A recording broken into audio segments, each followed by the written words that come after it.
Okay guys, so this is going to be a little bit different than a lot of the other GPS rescue videos and tutorials that you guys have probably been searching through for on the internet.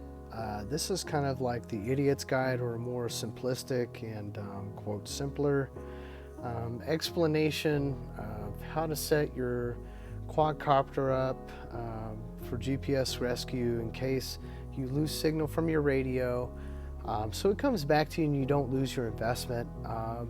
I don't explain things as well or as thoroughly as somebody as like Joshua Bardwell or D-Shot FPV. I would highly suggest that you check out their videos first, because you know, they help me set my stuff up, and now I'm reciprocating this information to you guys after I have done my own field testing.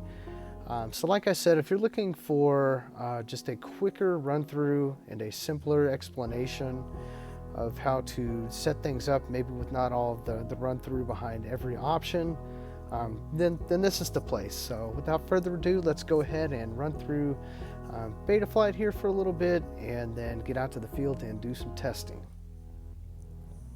Okay, so first thing we're going to want to do is connect the quadcopter.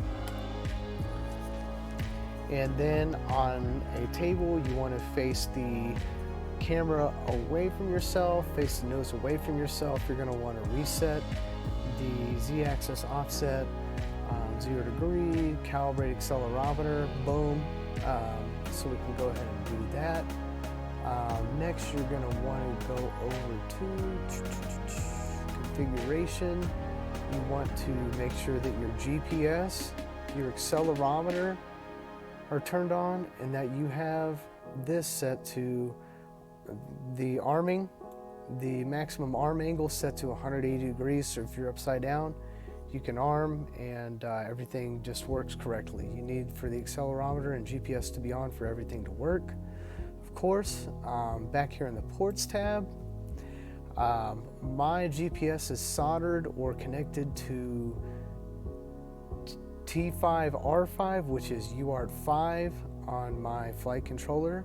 So over here under sensor input, I have GPS selected, and I have this number here selected. This is the baud rate, okay? And on the back of your GPS, you should have a baud rate, one of these numbers on the back. Whatever that number is, go ahead and input it. Unless you're going to do auto baud, which you would just select auto. That's fine, we'll talk about that later. But for now, I have this one selected. Go ahead and save and reboot.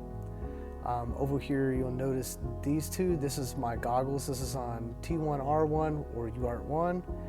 And this is my crossfire. This is my receiver to the radio. This is on T2R2 or UART2. Okay? Talked about configuration. Let's jump ahead to let's go ahead and jump over to the GPS tab. Okay, we'll talk about this first. So GPS, if you have it, selected in ports, it's activated over here, everything like that. You should be able to see it over here if your GPS is set up to a 3v3, 4v4, or 4v5 pad. You're not seeing any readings here on mine and maybe on yours, because on your quad and on mine, my GPS is not soldered or connected to a pad on the flight controller that is set up to be powered by USB, okay? So a 3v3, 4v4, or 4v5 pad many times are set up to be powered by USB, and the 5-volt pads are set up to be powered by battery. It's important because whenever you want to acquire satellites, for all of this to work, you want to be able to get into the field, have a device like one of those little SpeedyV devices or some low output USB device, plug in. You basically can just get your goggles on, get your controller on, unplug that thing, set up, and you'll have satellites without your controller or your goggles blasting out the signal. Okay, so But if you do, you'll see satellites popping up and different things happening here, and that's fine. That's fine if you're seeing the same thing as me. Over here under GPS configuration, I know that my protocol is uBlocks. Maybe on the back you'll see that you have NMEA or MSP, but uBlocks is the one that we want and the one that I have, so I selected uBlocks. Autobot I have off. Joshua Bardwell on his GPS rescue video, the main one that I watched, says you can do Autobot. That is certainly fine. So if you want to do Autobot, but just make sure under ports that you have this set to auto instead of the manual baud rate like I have it set to, okay? Next, you're gonna have auto config on, that's fine. Use Galileo, I have that on, that's fine. That's like a satellite system. Let me go back and lay over that again for you guys to see it. Set home point once, this is super important. So basically, say I take off and I land somewhere, or I accidentally disarm and rearm the quadcopter somewhere after I crash or whatever, and then I lose signal. Well, that second place you just armed, if you have this off, the quadcopter will go and land back at that other spot. So you will end up having to go on a chase anyways if you lose signal. So make sure that's set to on, okay? So it comes back to where you took off from. Auto detect, just have it on. Just have it on auto detect. Okay, that's fine. For ground assistance type. Here under, let's go to the ports tab. Not the ports tab. The modes tab. Oh, excuse me, guys. You're going to want to have it set up in a particular way for testing and to have this whole GPS rescue thing work in general. So for testing, I have several aux channels spread out with just one item on each aux channel, okay? You always, even after testing, want to leave angle mode by itself, okay? Angle mode by itself, and for me and my muscle memory preferences, after testing, I have GPS rescue set up by itself on its own toggle on my Zorro, so all I have to do is just hit a button with my pinky. I don't have to hit it. I don't have to make sure I go through a couple of clicks to get to this. It's just one click, boom. I know I'm on GPS rescue by muscle memory, and that's fine. That's what's comfortable for me. Otherwise, like, you can have a couple of different things. You can have like beeper set up with GPS rescue on the same aux channel. That's fine. That's fine. Here for failsafe, I have this set up just for testing purposes. This is just to test, you know, what happens if, you know, the signal goes out and we lost that, you know, what happens between we lose signal and we lose goggles and we hit just the regular switch. And this one we'll always have on, but this, I'll take this off after I'm done with the video. But angle, you always want to leave on. You want to have it on 1,000 too. It's super important that you have this on 1,000. And we'll get to that in just a second, okay? So take a good look at the way that I have things set up. This is not going to be the most thoroughly explained way, but just make sure you have angle set up to 1,000. I have GPS rescue just for muscle memory purposes set up to its own aux channel. So I just hit it with my pinky and boom, I'm there, okay? And I'll leave this after testing too. So going to the failsafe tab. You want to have things set up kind of in this way. There's different adjustments that you'll make based on who you are and what you want, where you're flying and stuff like that. But this, take a pause real quick and just kind of, you know, input some of these things and then go ahead and unpause and we'll go through some of it. Okay, so go ahead under failsafe switch. We'll start here. Don't pay attention to this. You want to set this to stage 1. So basically this says after I lose signal, this is what's happening, okay? The procedure is, okay, we go into stage 1. This is what happens. Okay, we lost signal. We're going to go into angle mode, right? And then we're going to punch up at almost full throttle, right? So this value that we have set to 1,000, Remember that value of 1,000 over here in the modes tab?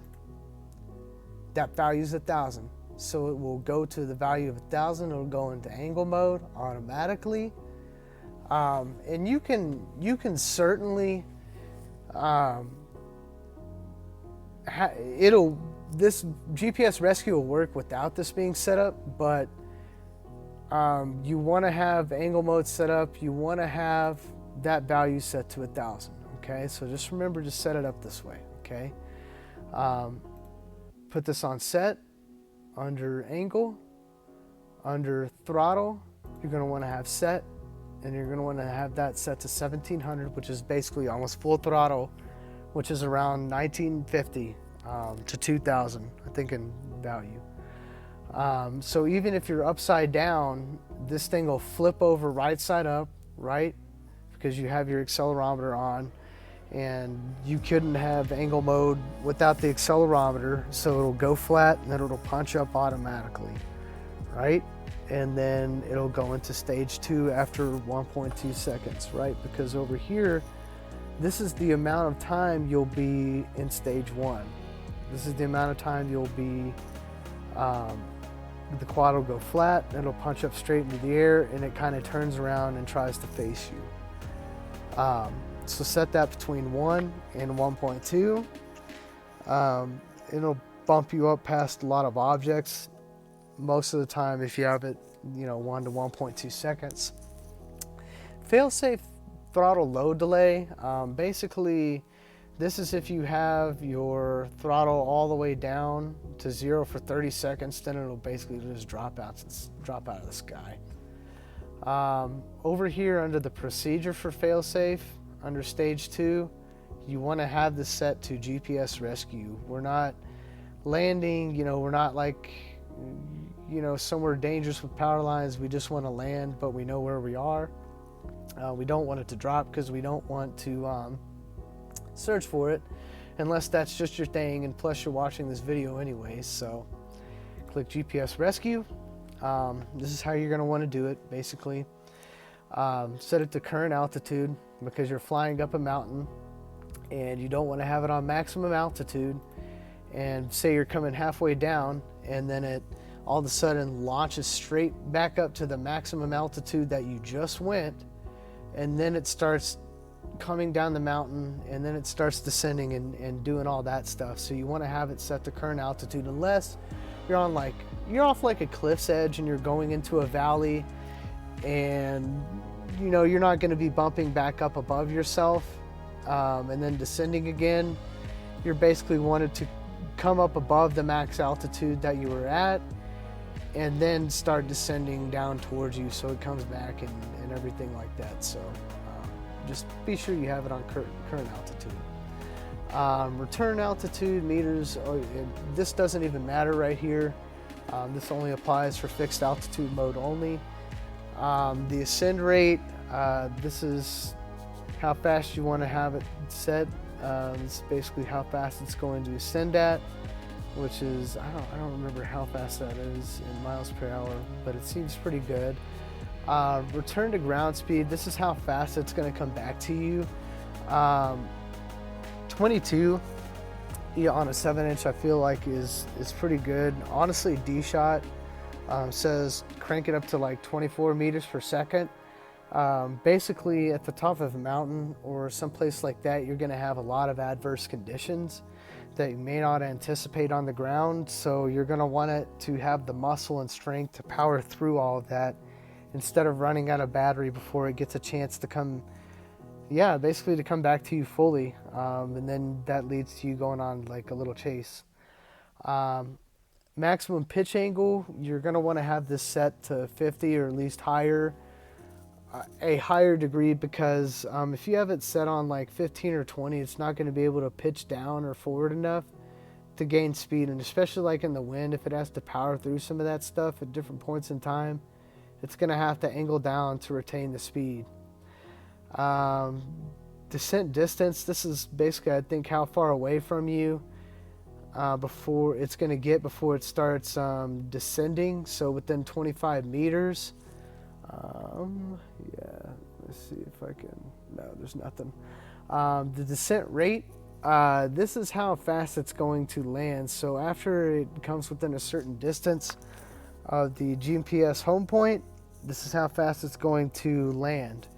Betaflight has it set up to 1.5. D-Shot also does 1.5 as his descent rate, but honestly is just a little bit too fast, so I have it set to 1, and for my testing, it's perfect. Like it just comes down so gracefully. I mean, if you're around objects, like if you're in kind of a tight position where it's going to come and land, like you might have to like worry about where it's going to land. It's not going to, basically it's not going to be able to like determine a quarter size landing coordinates and just land right on top of the quarter again. It's going to land pretty damn close to that area. Like honestly, in my testing, it was landing really, really close almost every single time. With this, these three values, the throttle min, max, and hover, are pretty spot on. If you want to be more accurate with the hover, you can just get your quadcopter and hover it in front of you, and then look at the value in your goggles or on the controller or whatever, and just remember that number and set it here. But I think 1275 is pretty accurate, and I don't have any problems or anything like that. The minimum distance to home, this is like how far away you go away from yourself before any of this can even happen. It's 20 meters. The number of satellites you have to have before you can basically have any of this stuff work is going to be set to 6 satellites. D-Shot says 6 satellites. I don't want to test and find out whether it can be more accurate, less than 6 satellites. So, I mean, most of the time I have like between 10 and 12 satellites whenever I'm doing these GPS tests automatically. So, not that big of a deal. Just set it to 6. Arm without fix. You want to have that on. Sanity checks, fail-safe only. Basically, if you're flipped over and you arm, you don't want it to just come down crashing. You want it to be fast enough to react and just do whatever you need it to do. So anyways, guys, like I said, this is not the most thorough or scientific explanation of fail-safe GPS rescue return to home testing. But the information here I think is very valuable, and if you set your quad up and you test it, it's gonna come home to you. This quadcopter, it's gonna work. You know, I'm even going to include the least perfect footage ever for this testing, and it works. Like, bottom line is, like, the quadcopter comes home to me like 6, 7, 8 times in the recording. So without further ado, let's go ahead and get out to the test field. Okay guys, so we're gonna do this one a little bit differently. My cell phone has stopped trying to record, so unfortunately I'm kind of stuck doing the fail-safe testing this way. So I'm just gonna link up the audio, hopefully, so I'm not, you know, doing this. Hello, how are you guys doing? That is so nice. You know what I mean? So anyways, we're going to test RX loss, which is we lost signal to the radio. We're going to test GPS rescue mode, which is we lost goggles. And we need the drone to come back. And then last thing we're going to test is, just basically turning the controller off and seeing if it comes back to us and lands. So here we go.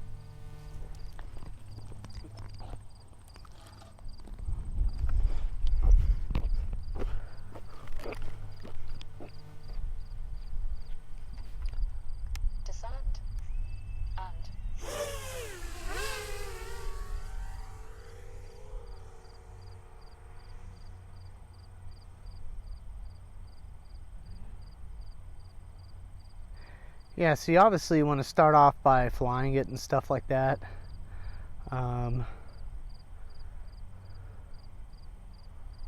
Just taking it around, testing it, making sure nothing freaking weird is going to happen to you. Yeah.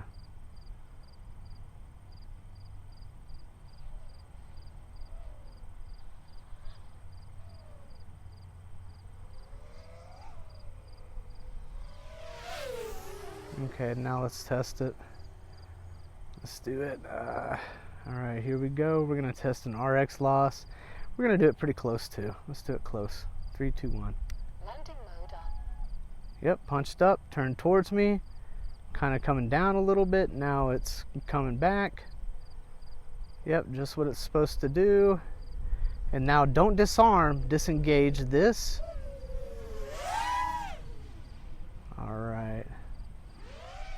Try it one more time, a little bit farther away. Okay.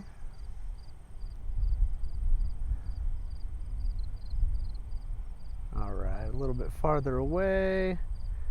3, 2, 1. Landing mode on. Yeah, don't get freaked out if it does some goofy stuff like this. Like it's gonna be way more windy on the top of a mountain or wherever you're going to hit the switch or wherever it could happen most of the time. So yeah. All right, let's do a GPS rescue. Let's hit that button. All right.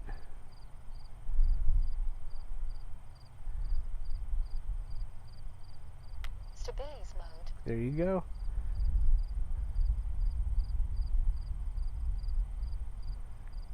Yeah. That always freaks me out. It seems like on failsafe, you can avoid coming that close to the ground. High rate. But with this, it's weird. It'll drift towards the ground more. It's real weird. Okay, let's do it again from the same place. Just test it again, you know. Stabilize mode. Okay.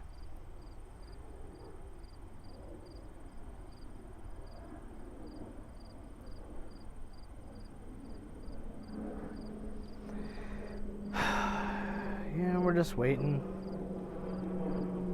And disengage. High rate. Okay. Now we're going to turn the controller off.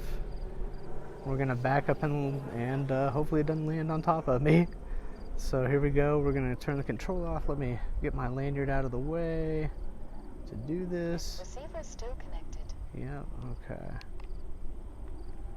Okay, I'm going to watch it for a little bit in the goggles in case it goes somewhere it's not supposed to. Yeah, it's coming back towards me. I'm going to take my goggles off now and watch it. And back away because this thing could or could not hit me.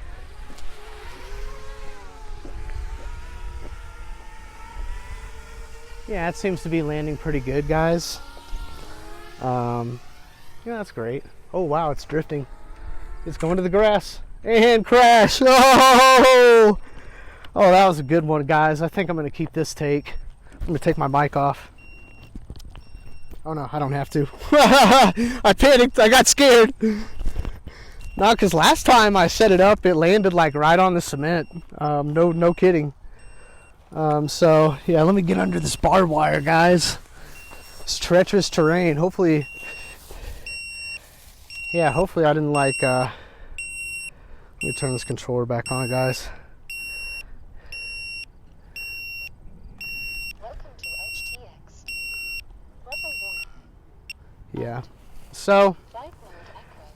I mean, it worked. I landed like right here in the field, but the last time, in the previous recording, I landed like right in the middle of the cement.